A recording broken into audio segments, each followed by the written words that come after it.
All right, you guys, now to a book that really offers some powerful life lessons. I love this, and I know you're going to too. No matter really how old or young you are, Randy Ollis, he spoke with the author of The Road Less Traveled. It's one man's unlikely journey from the orphanage to the boardroom. Check it out. With me now, I have author Ed Hajim, and he's the author of On the Road Less Traveled. And Ed, your book is fantastic. You can see it right here. Just tell us a little bit about your book, On the Road Less Traveled. Well, it was an odyssey. I started about 6 or 7 years ago. The University of Rochester, when I was the chairman of the board of trustees, said, you can't give the gift anonymously.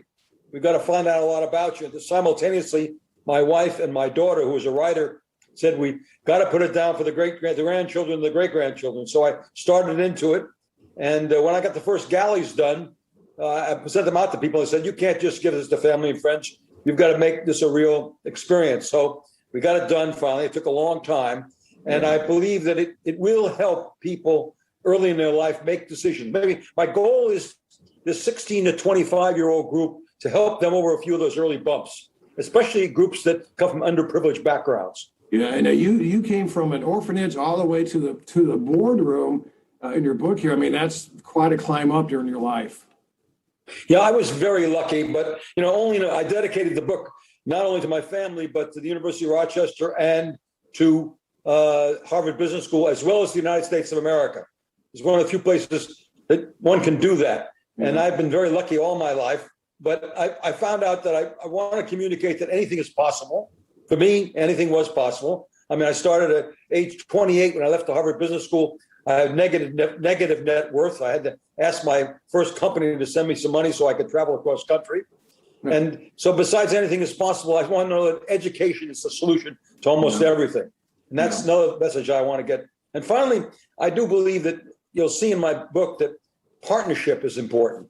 If you can find P1, as I call her, my Barbara, that's very important. But in almost everything you do, if you have the right partners, you're only as good as the partners who you surround yourself with.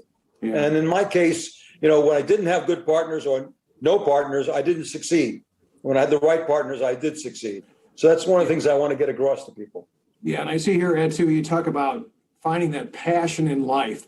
And I thought, whenever I talk to school kids, I always say, find the passion in life, something that you would do, you would enjoy doing it, even if you didn't get paid for it. I think that's so important. Yeah, you hit it right on the nose. I find your passions, but also find out how your passions change. Mine started with math and science and baseball and basketball, and it moved on to engineering and and intramural sports, and extracurricular activities. But in my junior year at college, I found my real passion, which was putting people together to create a product or accomplish a project. And I found out I got my real passion was to see someone do better than they thought they could. That's very subtle. It's not a subject, it's an activity. And it led me to management.